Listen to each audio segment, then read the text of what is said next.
Welcome to Here at Haas, the podcast connecting the students across all MBA programs and the faculty that change our lives.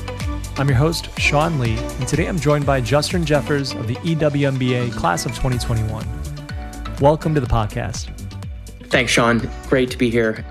So, Justin, I know a little bit about you, about your entrepreneurial endeavors prior to Haas and some of your work here at Haas. Can you share with us your background? I'd really like to hear where you're from, where you grew up, and what you did before Haas. Sure. I grew up outside of Philadelphia in a town called Bryn Mawr. Spent most of my life there. Went to Boston University for a year and a half and then transferred to Villanova University. Graduated from there with a major in accounting, moved up to New York, worked at one of the big four accounting firms for a couple of years as an auditor, which was sometimes interesting. It wasn't exactly fulfilling, and realized that wasn't really what I wanted to do, with my life. And growing up, I had always wanted to build stuff, be an architect, be an engineer, design stuff. I really found that to be interesting and exciting and engaging. And accounting wasn't necessarily that, but I recognized it to be a really good starting point for a career and a really good kind of foundation. And if you could work at one of the big four, it's a great name to have on your resume. They treat their people well. I was like, hey, let's do this whole thing. But it just wasn't for me. So while I was at Deloitte, I had started writing about men's clothing and men's style. And the website was called The Fine Young Gentleman. And the goal of the site was to help guys dress better. At the time, there just didn't seem to be any resources catering towards guys like me who were in their young 20s. We needed to dress well for work, so like business casual type of stuff. Yeah. And we couldn't afford, your $5,000 Savile Row suits. There were all these companies popping up, like direct consumer brands, like Bonobos and stuff like that. Yeah. But no one was really writing about them. GQ and like Esquire, they weren't covering these brands. And I was like, why not? And there was a lot of hype around streetwear culture and sneakers, like Hypebeast and stuff like that. Yeah. And this was back when the Made in America movement was big. And I was like, well, why don't I just write about this boring, like tailored clothing stuff? And so I did. And that was kind of Fine Young Gentleman, which is still kind of going. And then through my interest in that, I ended up starting J. Butler, which is a men's loafer and leather goods company. And that's a direct consumer brand. Launched it about 5.5 years ago. It's still going. I've continued it while I've been in school. But as you know, being an entrepreneur yourself, having a vision for a brand and a product or a service and bringing that to market and creating an entity around that is really exciting and fulfilling. Also, as you may know, as being an entrepreneur, it doesn't always go quite as well as you hope it would go. And so J. Butler, although it was doing okay, it wasn't quite doing well enough. And so I had to ask myself, okay, well, what I'm doing now isn't working. I've tried to make some changes. It's just not panning out. So what's next? Do I want to go, get a job in back in corporate America? And if so, what am I going to do? Would I be a good candidate for an MBA? And obviously, I decided on that and applied to a number of schools and found my way to Haas and to the Bay Area. So I moved out here in July of 2018 to start the program and have been at it ever since. And then also for a year, I worked at Walmart.com as a category manager, which was a great experience as well. So over the years, when I do these interviews, I find two camps of students. One camp was coming in knowing exactly what they wanted to get out of the MBA, right?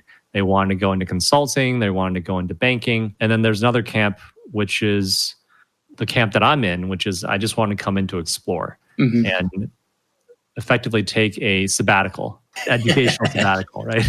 Nice, yeah. Which camp are you in? Because you had your corporate experience, you had your entrepreneurial experience. I was just curious where your mindset was in coming in to share with our listeners. Good question. Not to try and have my cake and eat it too, but I was kind of in between the two camps.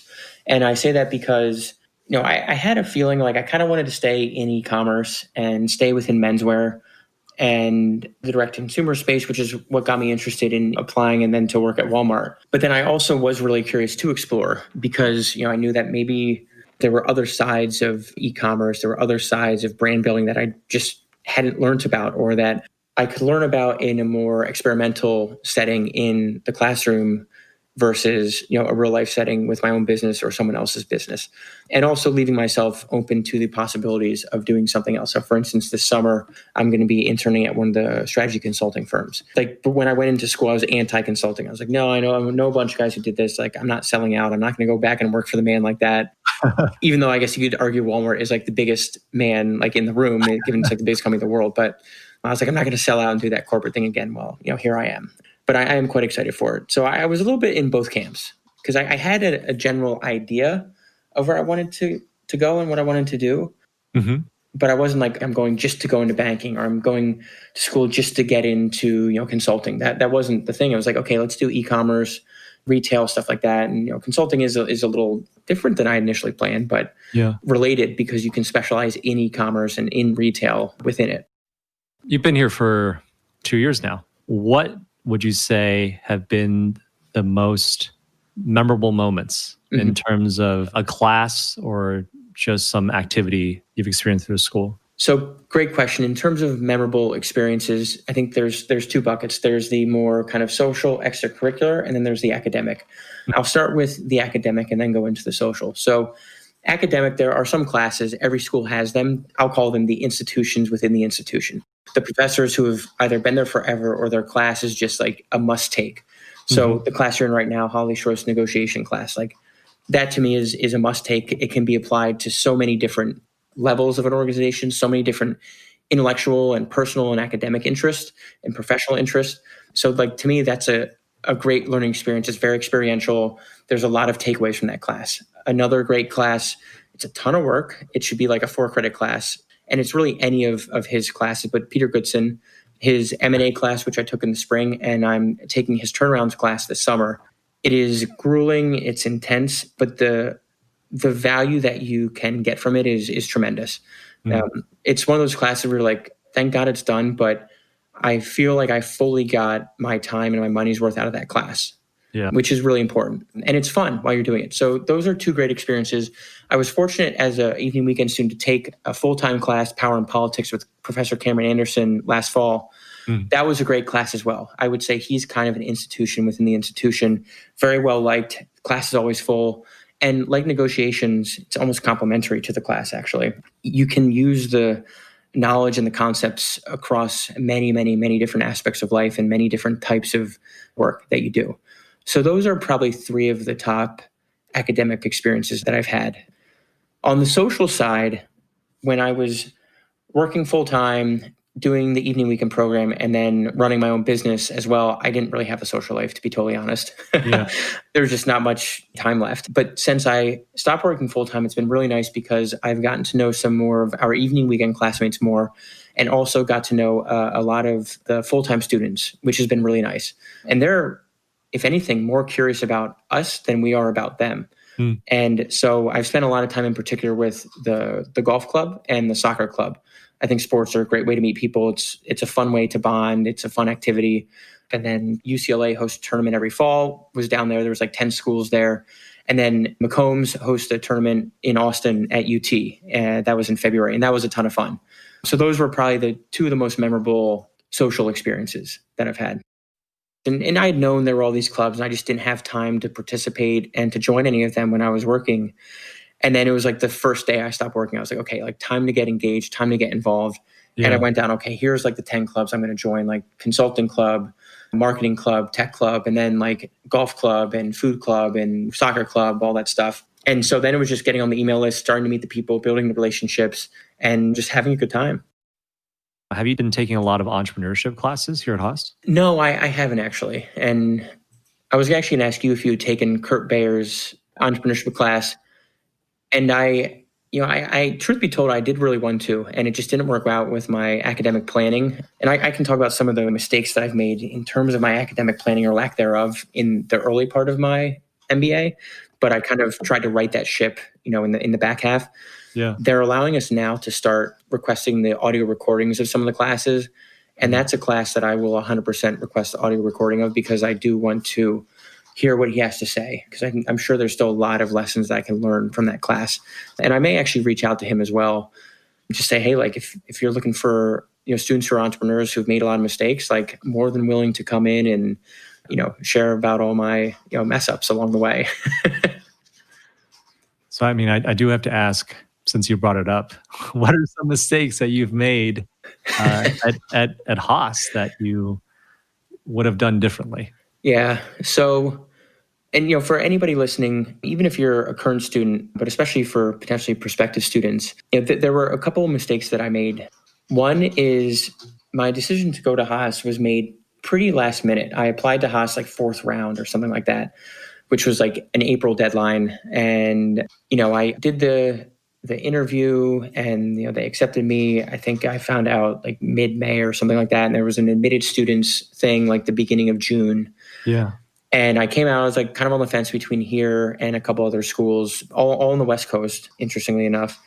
And, I came out and, went to San Francisco, went over to Berkeley, like visited everything. And, waited a couple weeks to make my decision, made my decision at like the end of June that I was going to move out to San Francisco.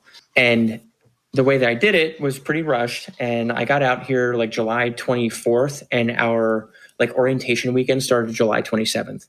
And it was just a mess. Like I got out here, I was splitting time and squatting at my sister's houses, at different parts of the Bay Area. And I didn't have a place to live. I didn't have a job. Like I came out doing the school thing, but I was trying to find a job, like trying to find an apartment. It was a mess. Yeah. And so I did not have a stable foundation with which to start the program on.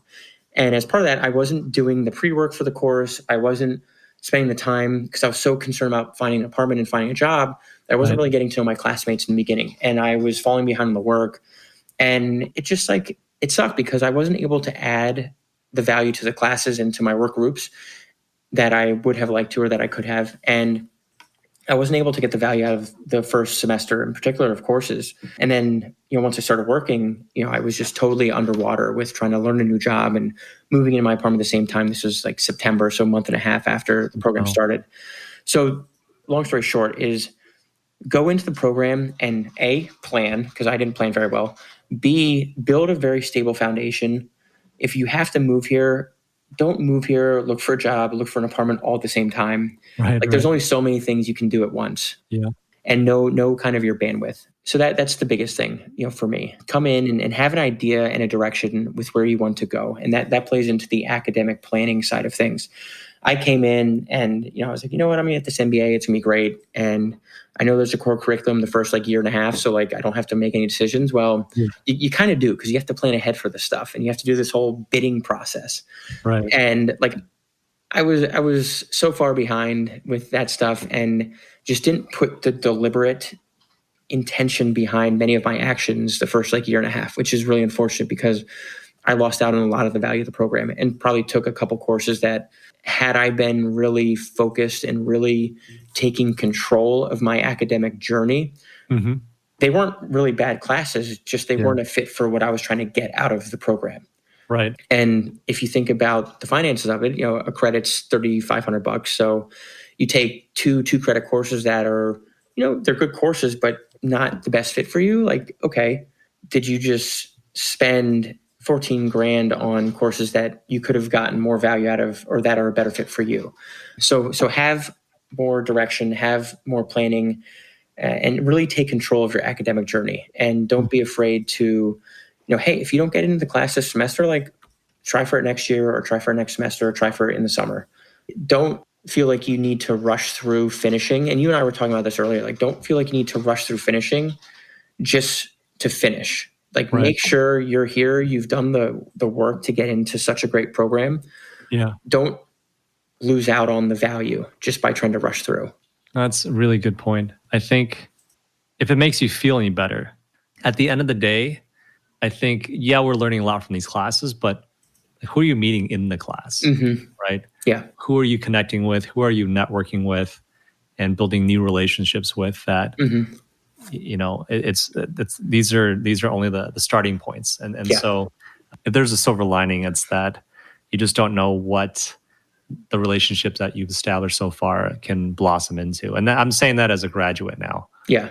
So, which I think there's total validity to that statement. It's a complete shocker how this last semester, everything started coming together in terms of just my classmates. And classmates are directors of this, heads of that, right? And they work at this startup with VC funding or that startup with VC funding, and they know this VC or that VC, and now they're like, "Hey, do you want me to connect you with them?" I'm just like, wow, not have expected that the first year, but by the third year, it's just so amazing how quickly people advance in their careers just from the MBA. Yeah. And this is only the starting point, right? Yes. 5 years from now, it'll be even more amazing. So it's pretty cool. Yeah, what you said just made me think of, I'm a big fan of blues music, and John Mayer is a great guitar player. I'm not always given credit for his blues music because he's mostly known for his playing with the Grateful Dead and his solo stuff. But his blues trio, they had a live concert back in LA. This is a number of years ago. And he kind of gets up there and he was talking about, he's like, you know what, in my 20s, like I made a lot of stuff happen for myself. And like, that's great, but like there's more to it. But you know, what you're saying is like you made a lot of stuff happen for yourself, but you're also helping, and your classmates are helping you make stuff happen for other people. And that's a lot of what this MBA stuff is all about. It's like, yeah, make stuff happen for yourself, but also for other people. And I think Haas does a really good job of trying to ingrain that in its kind of culture, which is nice. Yeah. Student always beyond yourself. Yep. What are your plans moving forward? Yeah, we'll see. You know, midway through your journey now, what have you discovered or uncovered for yourself, if anything yet? And maybe you haven't. Yeah. So to directly answer, like, what is my plan now? You know, I think a few minutes ago I had mentioned that I'm going to be interning at one of the strategy consulting firms this summer. So, you know, has happened with many people. What was a 10-week internship and in person has been switched to, you know, virtual and has been shortened, which most companies are doing that. So I'll be doing the consulting thing this summer. And, you know, if I like it and it's a good fit, then, you know, I may do that after I graduate. And if I don't like it or it's not a good fit, then it's okay, what's next? Do I want to go back into e-commerce and retail, you know, go back to a Walmart or try and work at an Amazon, do e-commerce at like, you know, Facebook or Google, or, you know, right now, my shoe company, J. Butler, is bootstrapped. Like, we don't have VC funding. We don't have angel funding. Would an option be to raise external funds? So, you know, I'm not concerned about a lack of options. It's just, you know, what's going to be the most logical, clearest, exciting path. So I think right now the plan is to, you know, evaluate the consulting opportunity as much as possible to see if that's something that I really like. I think conceptually I like it. In practice, we'll see if it's something that I really enjoy. And, you know, with J. Butler, the plan is, you know, to keep it going in one way, shape, or form. If obviously I'm working consulting, there's not going to be much time for it.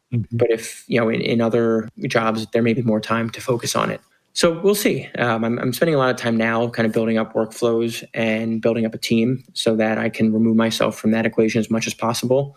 Yeah. So that it can maintain profitability, but accelerate the growth significantly. We will have to share the link to J. Butler. And I don't know if you're still running. Are you still running the blog? Yeah, kind of. I haven't put a post out in a few weeks, but it's kind of a pet project. It's a labor of love, certainly. As I think for you, this podcast started out as such, and then you realize you really enjoy the kind of this podcasting world. So the Final Gem is still going, but you know, it's changing. I want to rebrand it. I want to it needs a new voice. The voice that it had for many years was frankly terrible. So it needs to become a little more mature, a little more sophisticated, a little less like of a character and more of an authentic, genuine voice. It's a story for another time, though. I'll definitely share all these links to our listeners because as Haassies, we always want to support other Haassies. Yeah, very true. Alrighty. Any other pieces of parting wisdom before we wrap up? We kind of touched on it. You know, you were touching on the networking side of it, which I think is very important. And one unique aspect of the Haas program is we have 3 different programs. We have the evening weekend program, which you and I are both part of. We have the executive program, and then there's the full-time program. And there's a lot that we as students and the school can do to integrate those programs and to really build on the value of having these different groups of people in different stages of their life and different stages of their career. And don't be afraid, you know, for students who are incoming, students who are currently in any of the 3 programs, don't be afraid to just meet people from the other programs. Just walk up to someone who you're like, you know what? I know they're an MBA student. I know they're not an evening weekend MBA student. I think they're an exec student. Like, just walk up to those people. Or if you're a full-time student, like, come up to the evening weekend students. Like, everyone's friendly. Like, we should all be friends. And there's no animosity. But it's just like, well, there's like this kind of like awkward moments sometimes. You're like, I know that's an MBA student, but like, it's not like in my program. And so I think we as students, I would push all of us to go beyond ourselves and to really, as students, work to further integrate the program socially, because I think there's a lot of value that we could all get out of doing so. And even within, the evening weekend program, I would encourage my fellow students, some are much better at this than I had been, especially in the first year, but now I'm better at it. But get to know your students, not just, the normal kind of routine of going to class and going out for a drink afterwards, but like try and go to the social events, try to build relationships outside of the classroom. Because what you're saying is there's a lot of value there's a network there. And a lot of people are doing really interesting stuff. You'll get business ideas. You'll find people to hire or be hired by. Mm-hmm. So that's a big part of this whole experience for us. And don't undersell it. Even if we stay virtual, like find ways to meet people from your class and meet people from other programs. So that was probably be the last bit of parting wisdom. And have fun with the whole thing too. Thanks for sharing that. Thank you so much for being on the podcast today. Well, thank you for having me, Sean. It was great to be here. Great to catch up with you again. And I hope to see you soon. Congratulations on graduating as well. Thank you for tuning in to another episode of the One Haas here at Haas Podcast. If you enjoyed our show today, please subscribe to us on your favorite podcast player and give us a rating or review. You can also check out more of our content on our website at onehaas.org, where you can also subscribe to our monthly newsletter. Until next time, go Bears.